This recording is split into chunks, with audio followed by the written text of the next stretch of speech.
கர்த்தருடைய பரிசுத்த நாமம் மகிமைப்படுவதாக. இந்த காலைகளிலே கர்த்தர் நம்மை அவர்கள் பலப்படுத்தும்படியே நமக்கு தருகிற வார்த்தை 2 சாமுவேல் அதனுடைய 5வது அதிகாரம் அதனுடைய 8வது வசனம். எவன் சாலகத்தின் வழியாய் ஏறி எபூசியரையும் தாவீதின் ஆத்துமா பகைக்கிற சப்பானிகளையும் குருடரையும் முறியடிக்கிறானோ அவன் தலைவனாய் இருப்பான் என்று தாவீது அன்றைய தினம் சொல்லியிருந்தான். அதனால் குருடனும் சப்பானியும் வீட்டிலே வரலாகாது என்று சொல்லுகிறதுண்டு.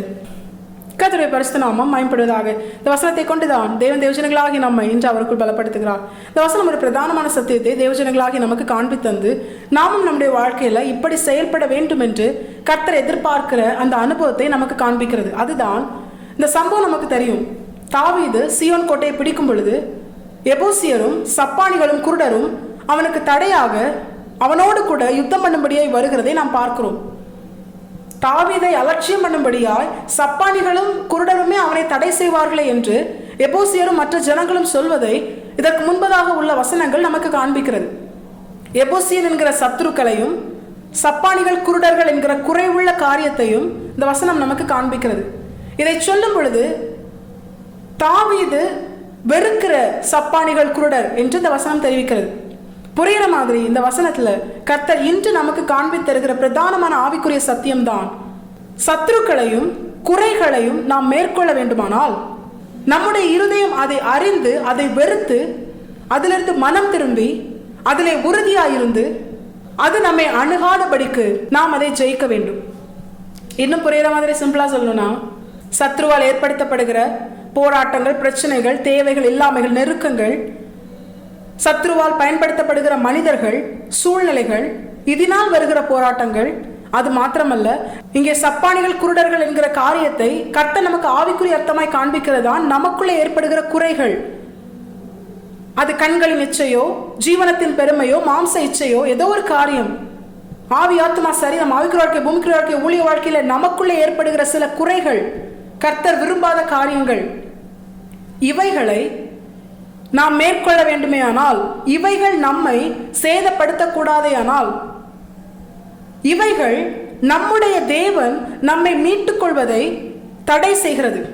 ஏன்னா வசனம் தெளிவாக சொல்லுகிறது, உங்கள் அக்கிரமங்களே உங்கள் தேவனுக்கும் உங்களுக்கும் இடையே நடுச்சுவராக இருக்கிறது என்று. நம்மையும் நம்முடைய தேவனையும் சேர விடாதபடிக்கு நம்முடைய அக்கிரமங்கள், பாவங்கள் தான் நடுச்சுவரா இருக்கு. அதற்கு காரணம் நமக்குள் இருக்கிற குறைகளும் சத்துருக்களும் தான், சத்ருவாகிய பிசாசும் தான். இப்ப இது நம்முடைய வாழ்க்கையில கர்த்தர் நம்மை மீட்டுக் கொள்ள தடையா இருக்குமே ஆனால் நாம் இதை மேற்கொள்ளணும். தாவீதை போல தாவீது இப்படி சொன்னதுனால சப்பானிகளும் குருடரும் வீட்டுக்குள்ள வரக்கூடாது என்கிற ஒரு காரியத்துல எல்லா ஜனங்களுமே உறுதியாயிட்டாங்க, அப்படி சொல்ல ஆரம்பிச்சிட்டாங்க. இப்ப கர்த்தருக்கும் நமக்கும் இடையே பிரிவினை உண்டாக்குகிற பிசாசோ, பிசாசு ஏற்பட்ட மனிதர்களோ, சூழ்நிலைகளோ, உலகமோ, மாமிசமோ, நம்முடைய மாம்ச கிரியைகளோ, குறைகளோ, அது தடை செய்யாதபடிக்கு, நமக்கும் தேவனுக்கும் பிரிவினை உண்டாக்காதபடிக்கு, நடுச்சுவராய் நமக்கும் தேவனுக்கும் இடையே அது எழும்பாதபடிக்கு தேவஜனங்களாகிய நாம் என்ன செய்யணும் தெரியுமா? தாவீதை போல அதை வெறுக்கணும். மற்ற ஜனங்களைப் போல அது வீட்டிற்குள் வராதபடிக்கு அதை தடை செய்யணும். இன்னும் புரிகிற மாதிரி தெளிவா சொல்லணும்னா, நாம் நம்முடைய குறைகளை, நம்முடைய பாவங்களை நாம் உணர்ந்து அறிந்து அதிலிருந்து மனம் திரும்பணும். அப்படி மனம் திரும்பும் பொழுது நாம் அதை ஜெயிக்கிறோம். அதன் பிற்பாடு அது நம்முடைய வாழ்க்கையில திரும்ப வரக்கூடாதுன்னா நாம் மனம் திரும்பின காரியத்துல உறுதியா இருக்கணும். முதலாவது மனம் திரும்பி பாவத்தை ஜெயிக்கணும். அதன் பிற்பாடு அதை நம்மை தொடராது இருக்க நாம் மனம் திரும்பின காரியத்துல இன்னும் உறுதியா இருக்கணும். ஏன்னா இது என்னையும் என்னுடைய தேவனையும் பிரிக்கிறது. இது தாவீதுக்கு பிரியம் இல்லை அப்படின்னு சொன்னோன்னே எல்லா ஜனங்களுமே என்ன ஆயிட்டாங்க, சப்பானிகளும் குருடர்களும் வீட்டுக்குள்ள வரக்கூடாது அப்படின்னு சொல்லி ஒரு முடிவு எடுக்கிறாங்க.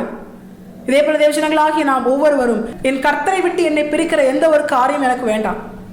அது எனக்கு எவ்வளவு பிடித்த காரியமா இருந்தாலும் அது என்னுடைய பார்வையில் அது எனக்கு சத்ரு, அது எனக்குள் இருந்து எழுப்புகிற ஒரு குறை. சப்பானிகள் குருடர் இவர்களால் மற்ற ஜனங்களைப் போல நன்மையாய் செயல்பட முடியாது. அவர்களை குறைவுள்ளவர்களாய் அது மாற்றுகிறது. இதே போல பாவம், அக்கிரமம் நம்மை குறைவுள்ளவர்களாய் அது மாற்றுகிறது.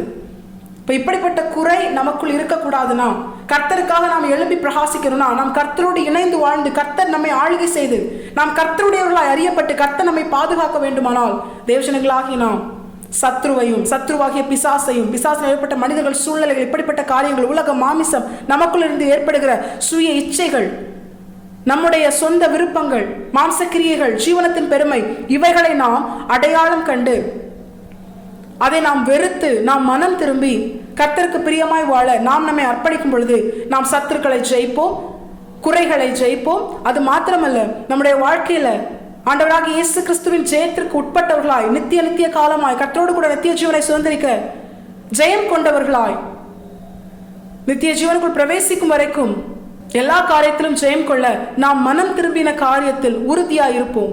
தேவஜனங்களாகி நாம் இப்படிப்பட்ட அனுபவத்திற்குள்ளாக மாற நாம் நம்மை அர்ப்பணிக்கும் பொழுது கர்த்தர் தாம் சொன்னபடியே நம்மை அவர் மீட்டுக்கொண்டு நமக்குள்ளே அவர் ராஜாவாயத்து நம்மை ஆளுகை செய்து நம்மை உயர்த்தி நம்மிலே சர்வவல்லமை தேவன் மகிமைப்படுவது, நம்மையுடைய அன்பின் அடையாளமாக இந்த உலகத்திற்கு முன்பதாக நிறுத்தி நம்மிலே இம்மையிலும் மறுமையிலும் கர்த்தர் மகிமைப்படுவது அதிக நிச்சயம். தேவஜனங்களாகி நாம் இதை உணர்ந்தவர்களா இந்த வசனத்துக்கு கீழ்ப்படிந்து வாழ நாம் நம்மை முழுமையாய் கர்த்தரை பார்த்து அர்ப்பணிப்போம். கர்த்தர் தாமே இந்த வசனத்தை நம் அனைவரையும் ஆசீர்வதித்து வழிநடத்துவாராக. கர்த்தரை பரிசுத்தா மட்டுமே மகிமைப்படுவதாக. மாரநாதா இயேசு வருகிறார். ஆயத்தமாவும் பெரிய ஆயத்தப்படுத்துவோம். ஆமென். என்பலன் ஒன்றுமில்லை